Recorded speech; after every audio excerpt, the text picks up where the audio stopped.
Praise the Lord po. Hallelujah. Una po sa lahat, aking pinapaabot ang pinakamataas sa pagbupuri, pagluwalhati, pagsamba, pagdarakila ay para po sa ating pinakamamahal na Diyos po lamang. At tubuling paggalang po sa ating beloved Honorable Pastor Willie Almeida at sa pumo ng kanyang mga mahal sa buhay. Sa patuloy po na pag-alala sa mga mabuting turo at aral na niwan ng ating beloved Mama Dear. Hallelujah. Sa ating po mga beloved children. Hallelujah. Sa inyo po mga minamahal kong kapatiran, isang mapagpalang gabi po sa bawat isa sa atin. Hallelujah. Nagpapasalamat rin po ako sa ating pinakamamahal na po sa pagkakataong po ito na muli po ng dakilang mga kabutihan po na ginawa po ng ating pinakamamahal na po Jesus po sa aming buhay na bagamat na nung pagbaba ko po dito, galing po ng pag-assist ka talagang andyan po na-surprise po ako kasi talagang isa daw po ako sa pinagpala na makapagpapahayag po ng kabutihan ng ating pinakamamahal na Praise. Hallelujah. Magamat hindi man po karapat dapat, andun po lagi yung kahabagan ng ating pinakamamahal na Praise. Kaya pinapasalamatan ko po yun ng lubos sa ating pinakamamahal na Praise na dahil talagang isang mabuting bagay na mapasalamatan natin ng ating pinakamamahal na Praise. Ang Jesus, hallelujah. Pinapasalamatan ko po yun ng lubos sa ating pinakamamahal na Praise sa patuloy niya pong pag-iingat, paggabay po sa aking mga mahal sa buhay, 10 po ng aking mga anak. Hallelujah. At talagang ma-share ko muli po sa inyong mga minamahal kong kapatira na ipatotoo ko na po nito nung last time na talagang hindi naman po lingid sa inyong kaalaman na talagang grabe po yung gawa ng kaaway or matatawag po talaga natin na talagang andun yung talagang sinusubok kung hanggang saan po yung ating pananampalataya bilang isang Kristiyano. Hallelujah. Dahil nitong last na naman po talagang I do na tinanong po muli ako kasi nagkaroon po nung parang kung sa parang pangalawang daw po yung parang pagbabakuna muli po sa yung mga nag-aaral po diyan sa school po ng aming mga anak.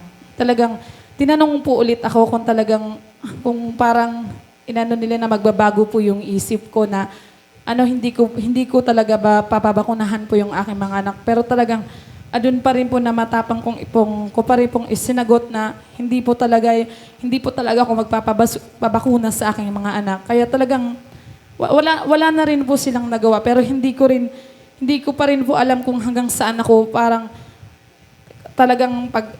kung saan talagang uusigin na talagang parang inaano po nila ako na magpabakuna nga po sa aking mga anak kasi talagang kailangan daw po yun na bilang kasali po kami sa programa po na binibigyan po ng tulong pinansyal po ng gobyerno. Hallelujah. Talagang ang prayer ko lamang po talaga sa akin pinakamamahal na talagang panghawakan niya po kung hanggang po saan po talaga aking pananampalataya. Kasi kung saga ng akin po, mga minamahal, talagang siguro po kung talagang na po yung sinasabi nila sa akin, pinapatakot na po nila sa akin talagang kung ako po yung masusunod, hindi ko po yun kaya. Pero talagang wala po akong ibang inaasahan.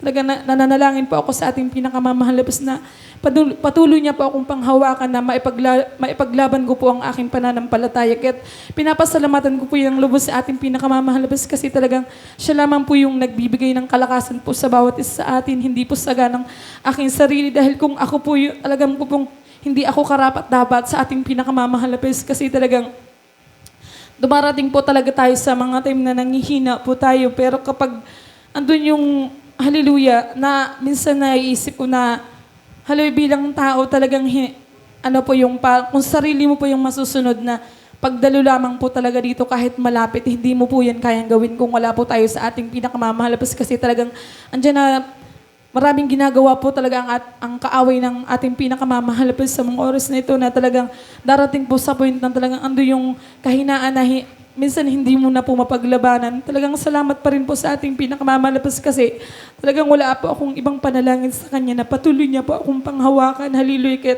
pinapasalamatan ko po yun ang lubos sa ating pinakamamalapas na sa kahit po na hallelujah, andyan po na minsan nakakaramdam po ng pagod. Talagang salamat pa rin po sa kalakasan na nagbumula po sa ating pinakamamalapas na nakapagdalo po tayo 3 times a week na talagang andito na po, talagang maglalakad na lamang po tayo. Salamat po sa ating pinakamamahal sa pagpapalang iyan na na hindi man po karapat-dapat makasunod pa rin po sa kanyang banal na kalooban.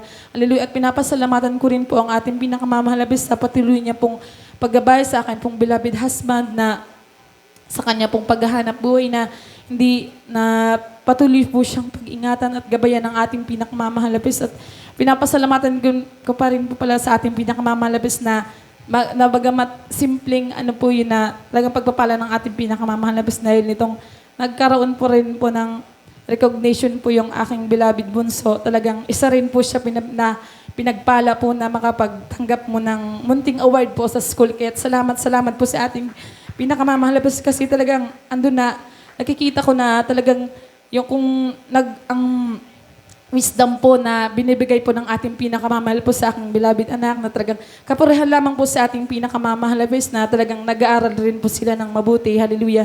Kahit pinapasalamatan ko po yan ng lubos sa ating pinakamamahalabis at pinapasalamatan ko po ang ating pinakamamahalas na patuloy niya pong paggabay, pag-iingat po sa aking pong mga beloved Hallelujah, beloved parents na bagamat wala man po sila dito na ando na naghahanap buhay po sila. Talagang patuloy ko po yung na isinasama po sa aking prayer na ang aking pong mga beloved kapatid, hallelujah, na patuloy pong pag-ingatan, gabayan po na kung ano man po yung kanilang mga ginagawa, hallelujah, at patuloy nang kahit wala po sila dito na ando na hindi po sila makalimot na dumalo pa rin po sa ating gawain, hallelujah, at pinapasalamatan ko po yan ng lubos sa ating pinakamamahalabis at pinapasalamatan ko rin po ang ating pinakamamahalabis sa mga pagpapalang material, pinansyal, physical, higit po sa pagpapalang espiritual. Kaya ang lahat po ng kapurihan at kapasalamatan ay para po sa ating pinakamamahal na Panginoon po lamang.